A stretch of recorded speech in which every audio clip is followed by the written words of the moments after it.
प्रभु यीशु के सामर्थ्य नाम में आप सबको जय मसीह की। Praise the Lord. आइए आज के मनन के लिए हम प्रभु के पवित्र वचन को निकालें। मेरे साथ दानियल की पुस्तक निकालेगा, दानियल नबी किताब अध्याय 6 और उसका वचन 10। यहाँ इस प्रकार से लिखा है, जब दानियल को मालूम हुआ कि उस पत्र पर हस्ताक्षर किया गया है, तब वह अपने घर में गया, जिसकी उपरौठी कोठरी की खिड़कियाँ यरूशलेम की ओर खोली रहती थी, और अपनी रीति के अनुसार जैसा वह दिन में 3 बार अपने परमेश्वर के सामने घुटने टेक कर प्रार्थना और धन्यवाद करता था, वैसा ही तब भी करता रहा। Praise the lord, hallelujah. प्रभु के लोगों, दानियल क्यों आगे बढ़ा?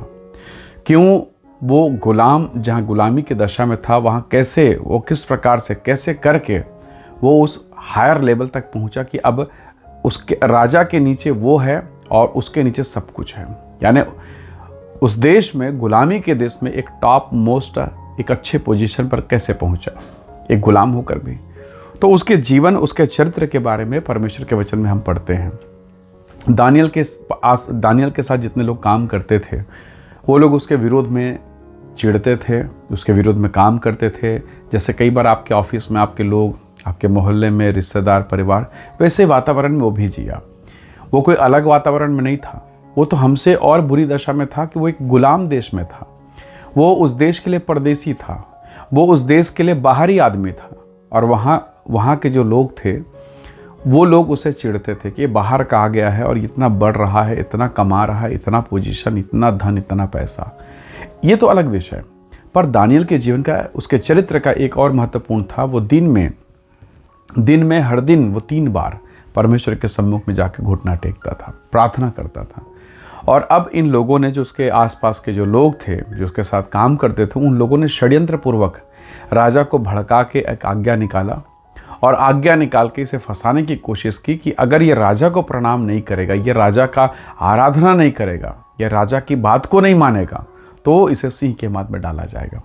ये आज्ञा जानने के बावजूद, यानी वो जानता था दानियल कि मुझे परमेश्वर की आराधना को बंद करके इसकी आराधना करना, उसके बावजूद उसने वही किया जो पहले करता था। जैसे परमेश्वर के वचन में लिखा, दिन में 3 बार वो प्रार्थना करता और उसी रीति से करता रहा। आपको मालूम है इस कहानी का अंत क्या होता है? परमेश्वर का धन्यवाद, दानियल सिंह के माद में डाला जाता है और महिमा के साथ निकाल दिया जाता है। और जो शत्रु थे, वो जब सिंह के माद में डाले गए, उनका पूरा घराना नष्ट हो गया। Praise the Lord. परमेश्वर के लोगों, ये कहानी हमें बताती है, हर वो दशा, हर वो परिस्थिति जो आपके विरोधियों के द्वारा, आपके विरोध में काम करने वालों के लोगों के द्वारा अगर बनाई जाए, और अगर आपका ध्यान प्रभु पर, परमेश्वर पर टिका हुआ है, तो परमेश्वर का वचन आपको संभालेगा और प्रभु आपको ऊंचा उठाएगा। Praise the Lord. परमेश्वर आप पर दया करेगा और अपनी महिमा को प्रकट करेगा और उस महिमा में लेके जाएगा जिसके विषय में आपने कभी सोचा नहीं। पर क्या करना पड़ेगा? मैं जब अच्छे दशा में हूँ तब भी 3 बार, और जब बुरी दशा में हूँ तब भी 3 बार प्रार्थना। जब मेरे जीवन में आनंद और महिमा हो तब भी 3 बार, और जब क्लेश और पीड़ा तब भी मैं 3 बार। दानियल ने नियम बनाया, वो दाएं नहीं मुड़ा, वो बाएं नहीं मुड़ा, वो आज्ञा में रहा और स्वर्ग के परमेश्वर ने उसे आशीष दी। हम कई बार परमेश्वर के साथ रहते हैं, प्रभु के साथ संगति करते हैं, परमेश्वर के साथ जीवन बिताते हैं, पर बहुत बार जब जीवन में दुख और तकलीफ आता है, जब पीड़ाएं आती, समस्याएं आती है, तो हमारा मन विचलित होने लगता है और हम सोचने लगते हैं कि प्रभु कैसे कैसे कैसे। और इस प्रश्न के चक्कर में हम प्रभु को काम करने का अवसर नहीं देते। दानियल ने अवसर दिया। दानियल रोया, प्रार्थना किया, प्रभु की उपस्थिति में रहा, परमेश्वर को, प्रभु को उसने प्रसन्न किया। और देखिए, जब वो सिंह के माद में डाला गया, सिंह के मुंह को स्वर्ग के दूतों ने बंद कर दिया। Praise the Lord. तो जो आपके विरोध में हैं, उनका मुंह बंद करना परमेश्वर को मालूम है। बस हमें परमेश्वर के साथ बैठना आना चाहिए, परमेश्वर के साथ प्रार्थना करना आना चाहिए। यही परमेश्वर का वचन हमें सिखाता है। हो सकता है आज आप पीड़ा में, बदनामी में, निंदा में, कई प्रकार के बातों में घिर गए, फंस गए हैं।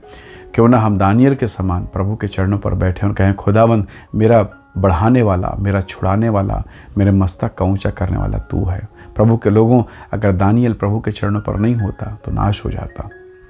यदि प्रभु के चरणों पर नहीं होता तो उस महिमा तक पहुंच नहीं पाता।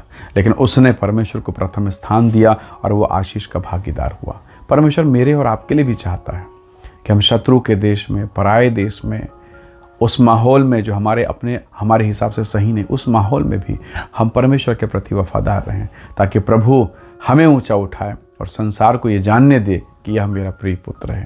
हालेलुया। वही प्रभु आज आप पीड़ा और तकलीफ में रहकर भी अगर आप प्रार्थना में हैं, उसकी उपस्थिति में हैं, तो वही प्रभु आपको ऊंचा उठाएगा। इसलिए परमेश्वर के साथ चिपके रहिए, परमेश्वर के साथ जुड़े रहिए, वरन लिपटे रहिए, ताकि प्रभु उचित समय पर आपको और मुझको बढ़ाए।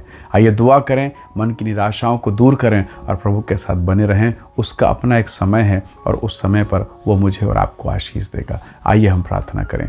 प्रेमी अनुग्रहकारी स्वर्गीय पिता, आज के इस दिन, इस समय, अवसर के लिए धन्यवाद। हर एक भाई बहनों के लिए धन्यवाद प्रभु जी, जो संदेश को सुनते हैं, उन सब के जिन पर दया कर, महिमा को प्रकट कर और हर प्रकार के रोग और बीमारी और दुर्बलता से बचा। इन्हें ब्लेस कर, आशीष दे, महिमा से भरपूर करें। यीशु के नाम से मांगते हैं, आमीन आमीन। प्रभु आप सबको बहुत ऐसे आशीष दे। परमेश्वर का अनुग्रह आप सबके साथ हो। Praise the Lord. जय मसीह।